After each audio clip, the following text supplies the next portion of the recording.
Good morning, everybody. It's Nicole. How are you guys doing this morning?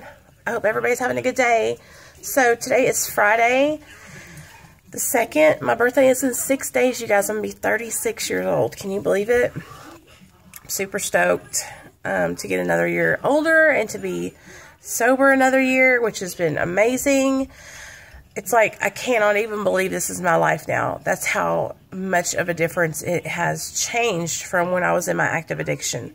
Like, you guys, I went from like shooting dope, smoking dope, hanging out with horrible people who were still and, you know, like criminal. I'm not talking about just drug addicts, because we're not bad people. I'm talking about like I would associate with people that were not good people, you know, and a lot of bad things happened when I was in my active addiction that I'm not, you know, happy about or proud of. But I'm not there anymore, and it's freaking a miracle. A miracle, guys. A miracle. So, I wanted to read you guys this part out of the big book. That is my favorite part, and it really hits me hard whenever I first got sober, because it made me think about all the times before that I tried to get clean and why I failed. So, this is what that big book looks like. It says AA on the front of it.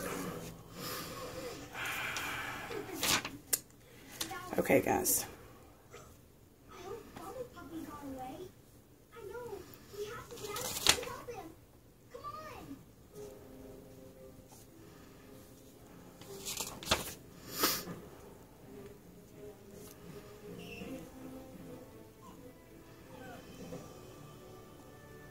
Okay, so I think you guys will really like this part.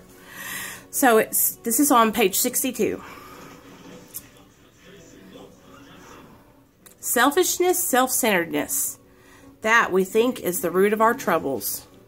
Driven by 100 forms of fear, self-delusion, self-seeking, and self-pity, we step on the toes of our fellows and they retaliate. Sometimes they hurt us seemingly without provocation, but we invariably find that at some time in the past we have made decisions based on self, which later placed us in a position to be hurt. So our troubles, we think, are basically of our own making. They arise out of ourselves, and the alcoholic is an extreme example of self-will run riot, though he usually doesn't think so. Above everything, we alcoholics must be rid of this selfishness. We must, or it will kill us. So let me tell you about my perception when I was in my active addiction. When I was in my active addiction, I felt like the only person I was hurting was myself. I also felt like everybody was after me. Like everybody had it out for me. Like I wasn't doing anything wrong. They were just all overreacting. And I was extremely selfish and self-centered because everything revolved around when I could get high, when I could get my next hit, when I could, you know, do what I needed to do to make sure that I wasn't sick. And so when I read this paragraph and it talks about how our selfish and self-centeredness has to be like that has to go, because in order to stay sober, you guys, we have to think of others and help others also, because giving away what was so freely given to us helps us with our self-esteem, our self-worth. It helps us to learn more about our recovery and the program. And so working together with another alcoholic or addict, that relatability and that having that conversation and that fellowship is so important. Like, it's been so crucial and beneficial in my recovery to have a sponsor that I can connect with, and other women who are also in recovery who I talk with on a daily basis. Because there's some things that I just can't talk to, you know, my fiance about. There's some things that you just can't talk to your mom and dad about, you know, and I can talk to these ladies about anything. Okay, so God makes that possible. Okay, and there often seems no way of entirely getting rid of self without His aid. Many of us had moral and philosophical convictions galore, but we could not live up to them even though we would have liked to. Neither could we reduce our self-centeredness much by wishing or trying on our own power. We had to have our higher power's help, God's help. This is the how and the why of it. First of all, we had to quit playing God. It didn't work. Next, we decided that hereafter, in this drama of life, God was going to be our director.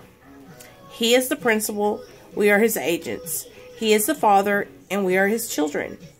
Most good ideas are simple, and this concept was the keystone of the new and triumphant arch through which we passed to freedom.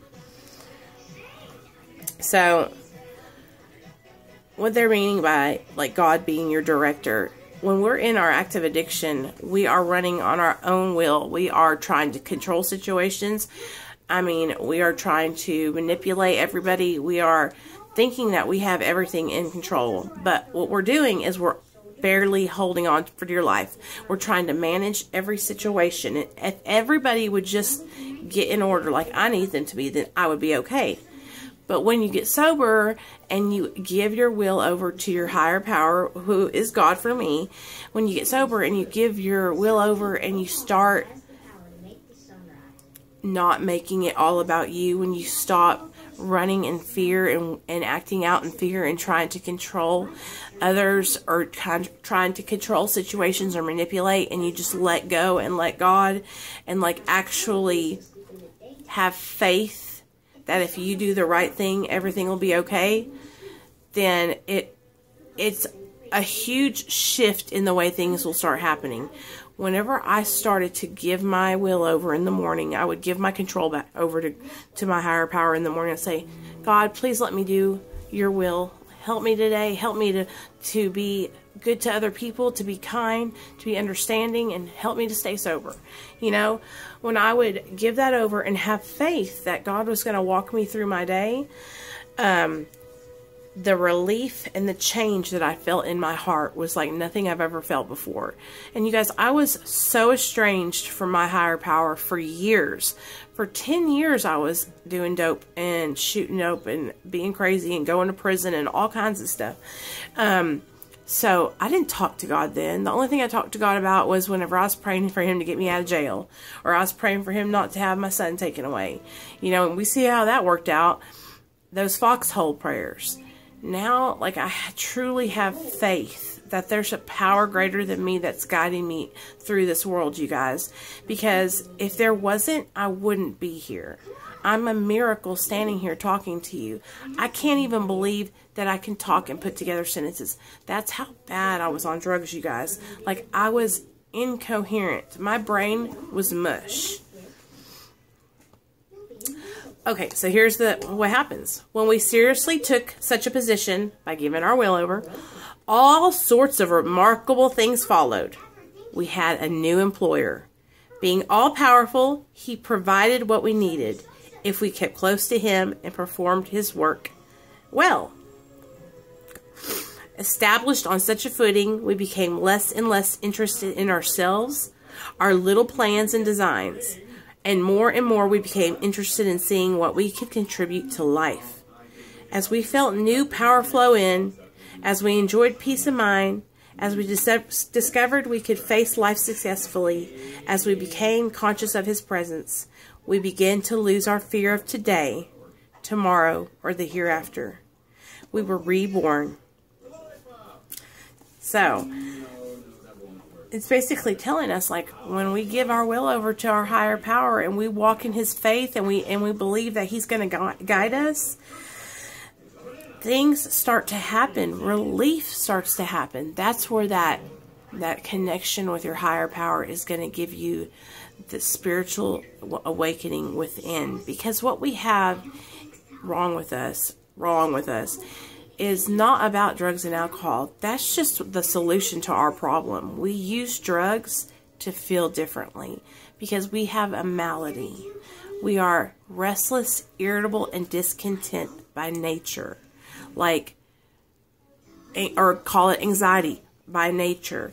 So in order to not act out and to not be miserable, we have to work and work with God and work with others and give back and pray and meditate and read our literature and go to meetings and have fellowship with other alcoholics and addicts. And that helps our insides. And as we dig deeper and deeper on the inside and uncover all the horrible things that we feel about ourselves, all the horrible things that I've done in my addiction, as I uncover those things and I start facing my issues head on, insecurity, thinking I'm fat, thinking I'm not good enough, thinking I'll never have a man marry me, because when I was younger, my dad told me that if you're overweight, guys aren't going to like you. And I've always struggled with my weight. All these little things, you know, letting go of the resentment I have for the man that raped me, letting go of the resentments that I have towards my ex-boyfriend who would hurt me so bad and tell me how I wasn't skinny enough. You know, working through all that and making those amends and forgiving the people that harmed me and them forgiving me for harming them. All this works with each other to like all go in harmony, and that's how we become better. That's how we go on the path to recovering. And we're always going to be just trying to do better each day. This is a forever process. There's never you're not going to get to the end of, if you're doing the 12 steps, get to the end of the 12 steps because the 12th step is giving back what's so freely given to you by doing service work. When you get to the end, you're not going to just stop doing them and, you know, just do service work for the rest of your life. What you do is you could start them over with a different sponsor, or you could start doing worksheet talks with other addicts and alcoholics. It's all about just staying connected to your higher power and doing the next right thing. That's what has helped me so much. And also the thing that has helped me so much, like I didn't just pray to God and all this stuff changed, you guys. I've been going to therapy with a therapist, a psychiatrist, for 2 years now, and talking about my issues, talking about the abuse I had, talking about the mental abuse, the physical abuse, the emotional abuse, and processing those things. And when I've processed them and I've faced them head on, it makes them not as big, and it makes me feel like I'm like taking control of my life again. Like I'm not going to let these feelings of inadequacy and self-harm and not feeling good about me take over my life anymore. Like I love myself and I want to keep being better and better and doing better and better. And that's what AA has taught me, and that's what all the people that I help and work with have taught me. That's what others that help me, everybody that I talk to or talk to about recovery, that is saving my life. When I share my story, that helps me stay sober. You guys, it's not like about me trying to become popular or any of those things. It's about me. I'm actually kind of selfish. I need this. This helps me so much. And if I didn't have you guys to listen to me and to comment and to talk to me, I wouldn't be here. You guys help me stay sober. Y'all inspire me every day to get up, get on, and do this, because I say, I got to get on for my people because they're waiting for me to upload because they know that I'm going to do the meditation. And that helps me stay on track. You guys are my accountability partners. If I didn't have you guys, I don't know where I'd be. So I just kind of got pumped up about that here. So I love you guys. I hope that you enjoyed this little reading out of the book. I love the AA book. It's so awesome. Maybe one day we'll read Bill's story. And it's about Bill W., the guy who formed AA. And he tells his story about when he started drinking and everything. So it's a really awesome story. And you could probably really identify with a lot of things he went through. And so I can, at least. So maybe one day I'll read that. And if you guys would like that, comment down below and let me know. Please, if you have any ideas for anything you want me to talk about, comment down below. I love interacting with you guys. You guys inspire me every day to be a better person. And I love each and every one of you. And if you ever need me, you can always message me at Nicole Pludre on Instagram. All right? Bye, guys.